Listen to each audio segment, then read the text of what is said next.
You guys, it's December 31st in Australia today, New Year's Eve, the last day of 2024, and what a year it has been. Feel free to interpret that how you will. How was your year? What did your Spotify rap look like for 2024? I know nobody asked, but my number one song was Fed Legrand Idacor's 2006 club hit, Let Me Think About It, and my top artist was the Swedish theatrical rock metal band Ghosts. So, you know, it was confusing yet again. Anyway, I digress. As we hit the final day of 2024, for the final time this year, I will introduce myself. My name is Susan Wood, Senior Content Manager at Spinal Cord Injuries Australia, and this is the final episode of Have the Nerve for the year. It's episode 50, actually. Can you believe it? I can't. On this episode, we're going to talk about equity. We're going to talk about whether or not the opportunities for people with disabilities are actually fairer in 2024. To go into this conversation, I do have to give a little bit of context, so I am going to tell you a story. In Australia, we have work experience for high school students, which go on for 1 or 2 weeks, where you, a student in Year 10 or Year 11, volunteer at the work of choice in the hope that it will give you a little bit of insight into the career you may want when you get to adulthood. Maybe some students don't know what they want to be yet. But in my case, I knew exactly what I wanted to be. When I was 15, I was watching Channel 10's 5 p.m. news because there was only 5 channels at the time. And I saw newsreader Sandra Sully on television, and it was like a light bulb moment. I knew then and there that I wanted to be a journalist and a newsreader, and I wanted to be a political reporter. So when the careers advisor talked to us about what we wanted to do, I had my heart set on news media. Print journalism, radio, television. I really didn't care. I just wanted to write. I wanted to do broadcast work. However, not a single media location wanted to take me on. My disability was in the too hard basket. Even my backup careers didn't want to take me on. And I felt really, really demoralised. And I ended up doing my work experience at my old primary school because it was accessible. I had already gone there, so they accepted me. However, I felt extremely hurt by the experience, and I think it really showed in those weeks that I volunteered. I just couldn't help how I felt because it wasn't what I wanted to do. That was in 2000.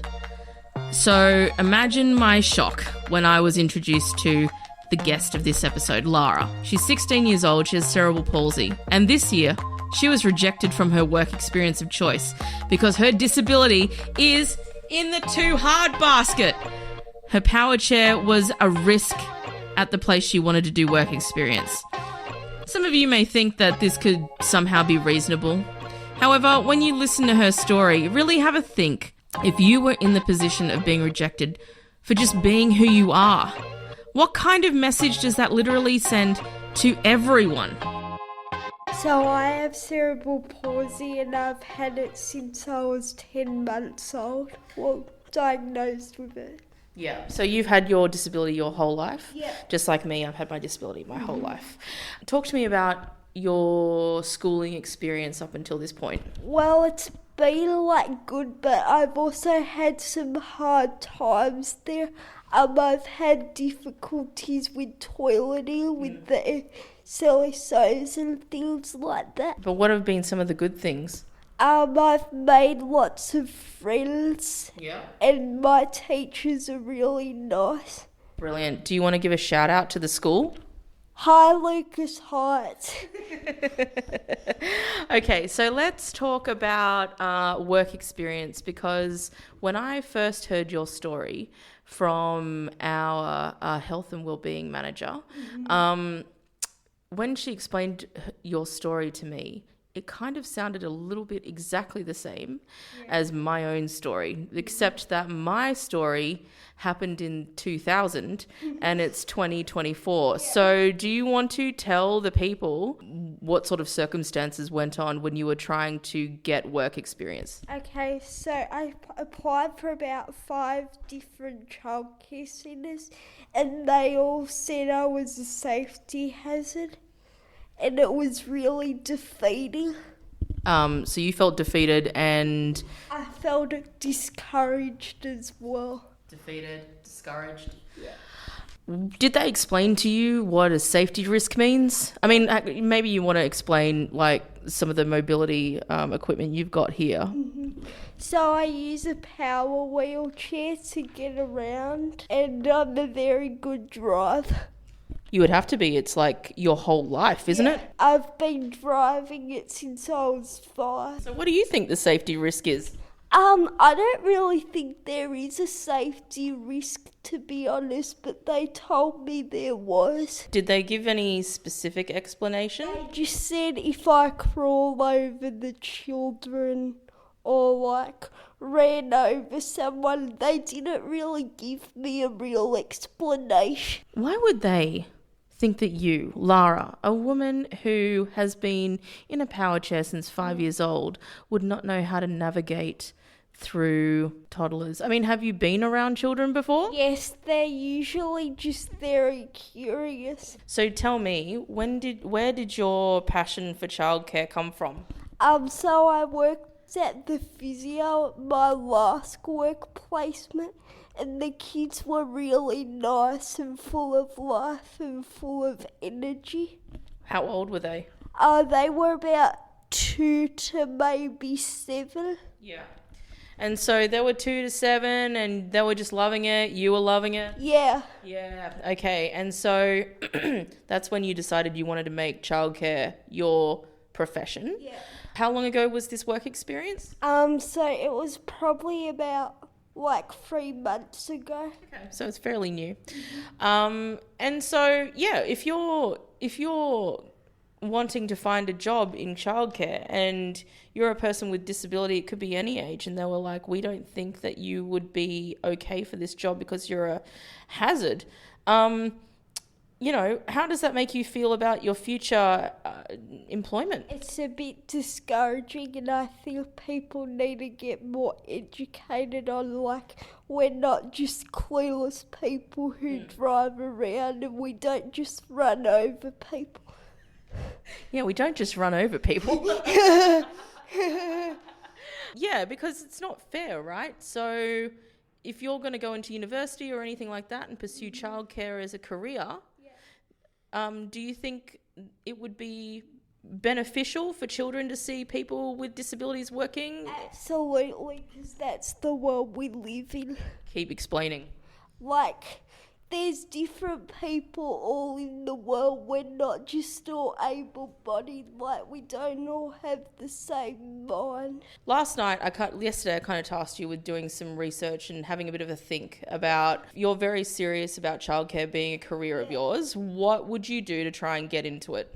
So, like, I would try to go to TAFE, but the problem was there wasn't many employment services for people with disabilities, and I found one, and you had to be like 18 and over. Do you think that there's a gap for people who are teenagers and school students who are looking for work to get the right kind of support to look for work? Yep. Yeah, and so what would you think would be a good example of, what do you think would be your ideal situation for you personally now, if you wanted to do work experience, because you're doing work experience at Spinal Cord Injuries Australia this week, what would have been a good way for people to basically help you if there was a employment agency that did that? Just to be accepting of, like, I'd need someone to transport me to. Is this the first time that you've been in a workplace where people with disabilities are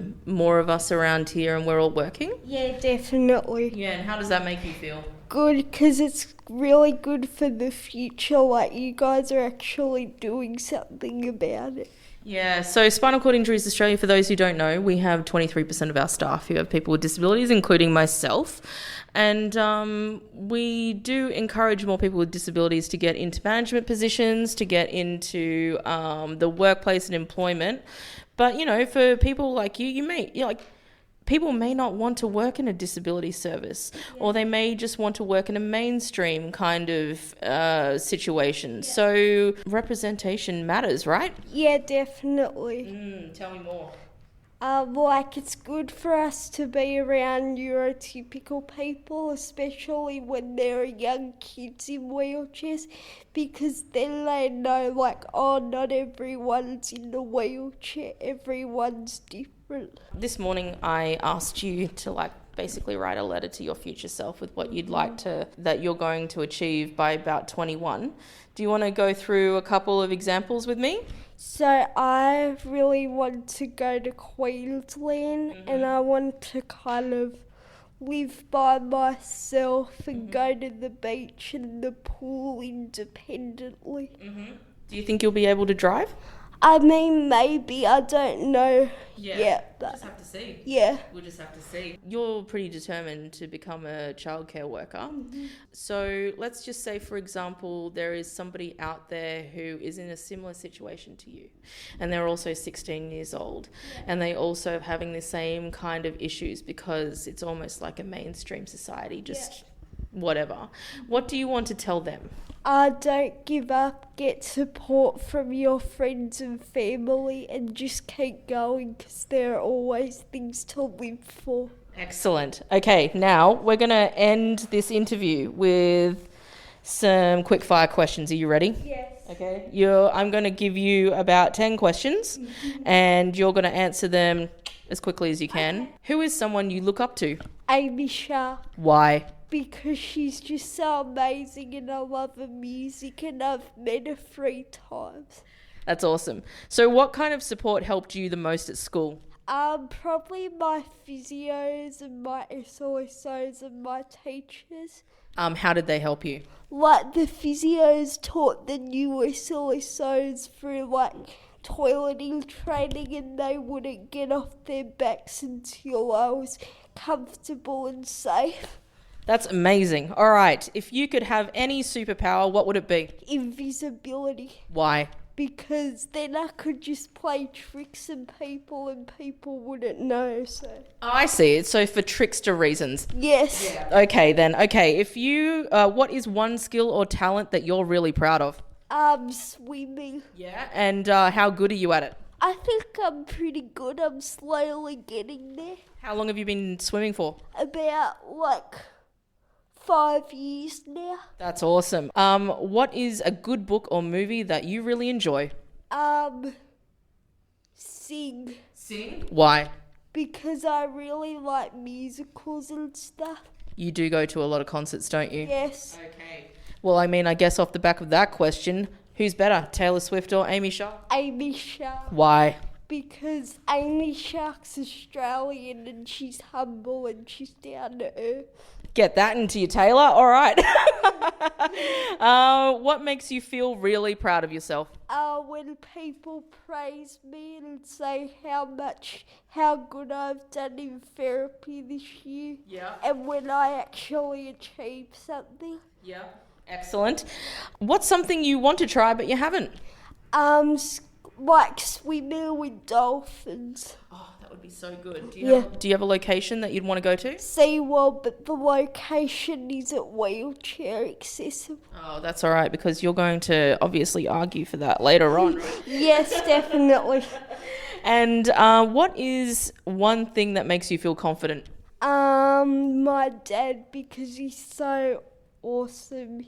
He just does everything for his family and puts everyone before himself. Oh my gosh, what's your father's name?